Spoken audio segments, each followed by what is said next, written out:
students, I am Paulami and today we are going to learn about the linguistic diversity in India and the contributing factors. Did you ever notice that the value of a currency note in India is written in 17 languages? Well, if you haven't, you should possibly pick up any Indian currency note right now and see it for yourself. And if you have, then you are already aware that there is no one language that this country, the Indian nation, speaks. Neither any single language has been declared as the national language. Hindi and English are only used by the central government, while each state has the freedom to choose its official language. A total of 22 languages have been declared as the scheduled languages by our constitution. However, the estimates of the actual number of languages vary greatly.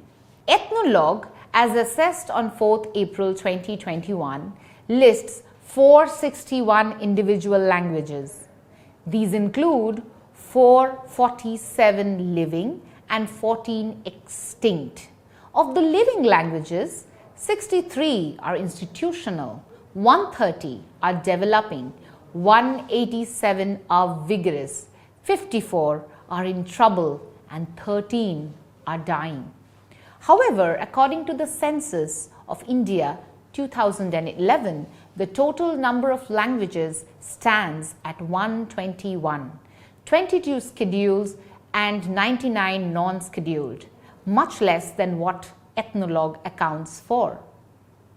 The People's Linguistic Survey of India, PLSI, which was carried out between 2010 to 2013, identified 780 languages across the country and said that there could be another 100 languages. Speech Studies PLSI, India's first language survey in a century, which unlike the previous one was not a government effort, was spearheaded by G.N. Davy and his Bhasha Research and Publication Center with the help of 3,000 people, a tenth of whom were linguists, and the Denotified and Nomadic Tribes Action Group, which he co-founded. This survey revealed, interestingly, that Arunachal Pradesh, with its 90 languages, was the state with the greatest number of languages across the Indian states. Around 220 languages have gone extinct in the past 5 years. Thus, there is no doubt that India is a home to a wide variety of languages, a veritable Tower of Babel, and as aptly put by the eminent scholar A.R. Desai, India represents a spectacle of museum of tongues. This vast number of languages is classified into 4 or 6 language families and genealogical types: Austroasiatic, Munda, Dravidian, Indo-Aryan, and Tibeto-Burman. More recently, 2 other language families have been reported: Tai-Kadai and Great Andamanese. Speakers of diverse languages and language families have closely interacted with each other over millennia. In this lesson, we will learn about the various theories that have tried to explain this diversity of languages, the contributing factors. Systematic documentation of languages, linguistic affinities, and classification of Indian languages was undertaken for the first time in the British colonial era. This exercise was largely motivated by the need to understand the culture and social organization of their colony in India better through its languages. Their ultimate goal was to consolidate their administrative position in the colony. According to Trotman, the knowledge creation about Indian languages and society was the result of partnership between British Orientalists and Indian Pandits under the colonial condition. British Orientalist discourse on India paved the way for the concept of the superior Aryan race and the scientific racism in the 20th century. This development can be traced back to William Jones' discovery of Sanskrit and his claim for the monogenesis of Sanskrit and of Greek and Latin. Jones, a judge in the British Bengal and an Orientalist, made observations regarding the similarity of the Indian language, Sanskrit, and the European classical languages, Greek and Latin, in his 3rd anniversary lecture at the Asiatic Society of Calcutta on 2nd February 1786.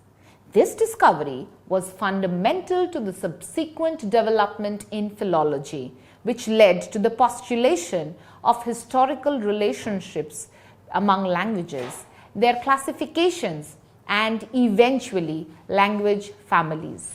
The discovery of Jones led to the postulation of an Indo-European language family, which became the foundation for comparative philology and the standard of historical linguists. The Indo-European language family, of which Sanskrit, Greek, and Latin were members, is the most extensively studied of these families. The shared ancestry of the speakers of European languages and those of Persian and the Indo-Aryan languages are now strongly established. This interest encouraged the comparative philology enterprise, culminating in the proposition for shared parentage and a family of languages which included Indic and European languages. The philological label Indo-Aryan was maneuvered to construct the superior Indo-Aryan race, ethnic group members of which had presumably originally lived in Central Asia. Thus, the Aryan language speakers in the subcontinent, like its British colonizers, were outsiders.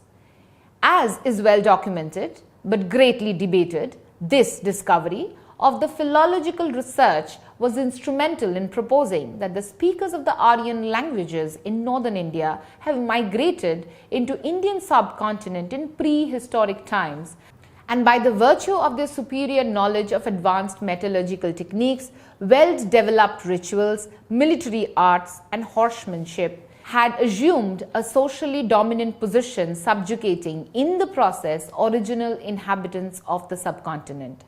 Subsequently, guided by the doctrine of the linguistic unity of India, the Calcutta-based Orientalists had advocated the theory that the South Indian languages were descendants of the Sanskrit language too.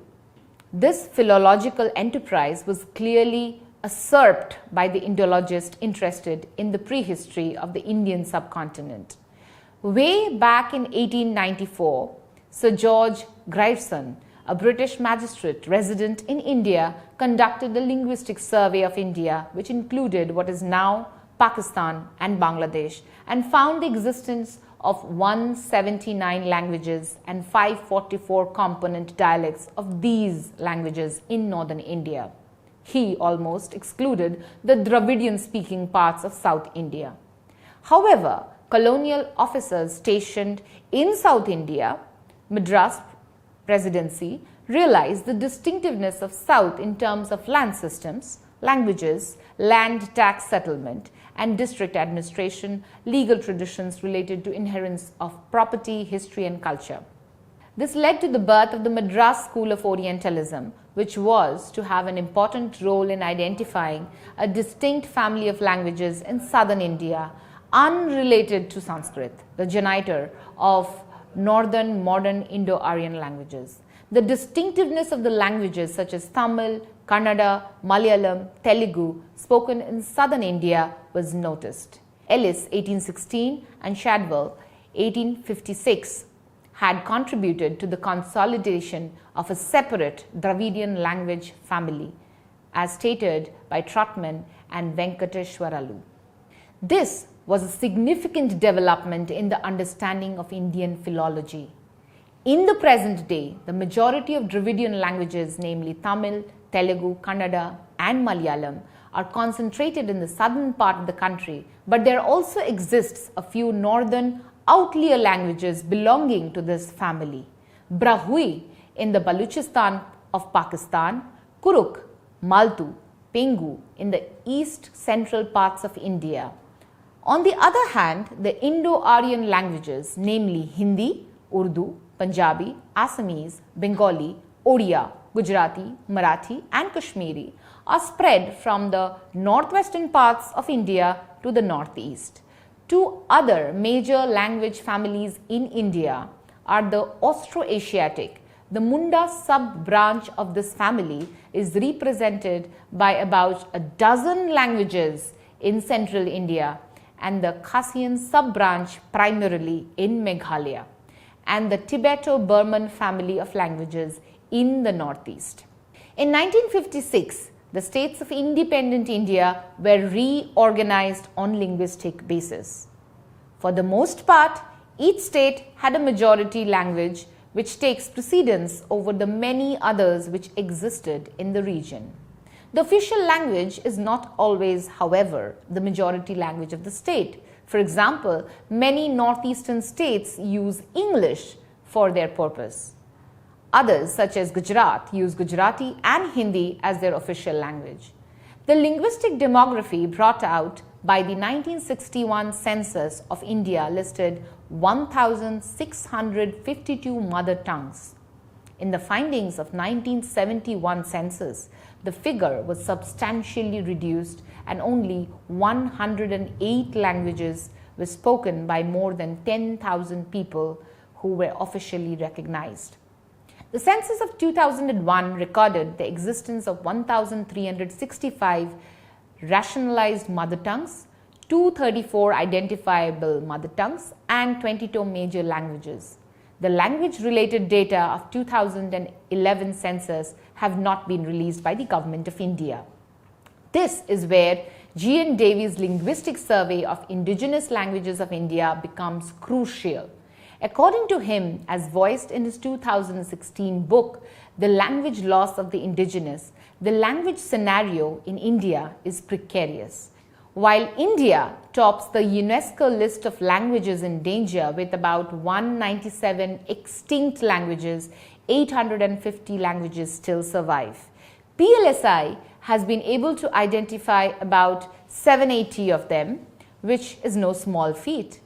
Davy cautions that if we do not take seriously the situation and take stock of the complexity of it right away and engage in well-calibrated micro-planning for the remaining languages, we would soon lose the rich diversity and the fabulous reservoir of indigenous languages that are part of our culture and heritage.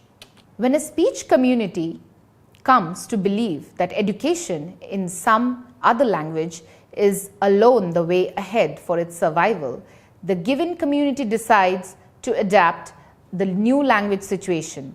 It would be pertinent, therefore, to consider whether there is something inherent in the dominant development discourse in the contemporary world that requires a diminishing of the world's linguistic heritage, that demands a kind of phonocide.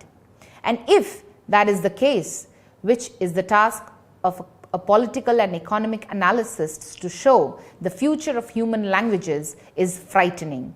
The communities that are already marginalized within their local and national contexts, the ones that are already in a minority within the cultural context, the ones that have already been dispossessed of their ability to voice their concerns are obviously placed at the front line of the phonocide.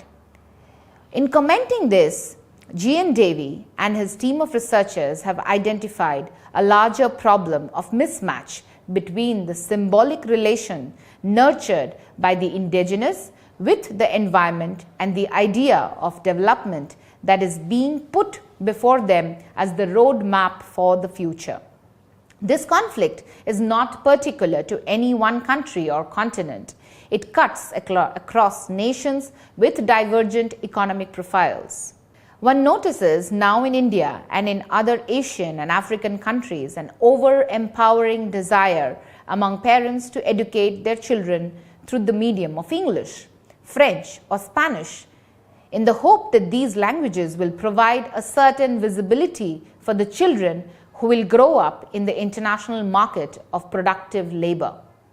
This desire has affected the schooling pattern in favor of an education through an international language which has not been witnessed in any previous era. Davy continues, over the last 2 centuries, thanks to the desires triggered by colonialism, imperialism, and globalization, the languages of the world have appeared to be distributed into 2 clear categories, the languages of knowledge and the languages of indigenous, thus turning everything indigenous into non-knowledge. This is developmental debacle and an economic liability to the productive world and the developed economy. In spite of political, social, and cultural hegemonies, works of language enthusiasts like Davy and numerous others give us hope. The languages in India or the Indian subcontinent, although belonging to different language families, show shared linguistic traits.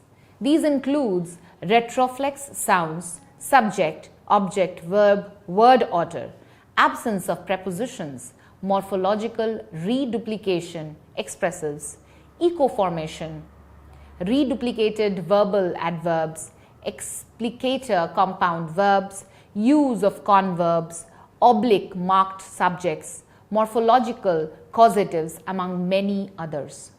And eventually, over the centuries, exchanges among speakers of all these groups have resulted in convergence across languages and the genesis of India as a linguistic area. It is therefore not surprising that in a country with innumerable mother tongues belonging to 6 language families, we do coexist, albeit with internal conflicts, but we do so nonetheless. It is not the simple harmony in diversity philosophy, but the complicated and the real experience of unity in discord.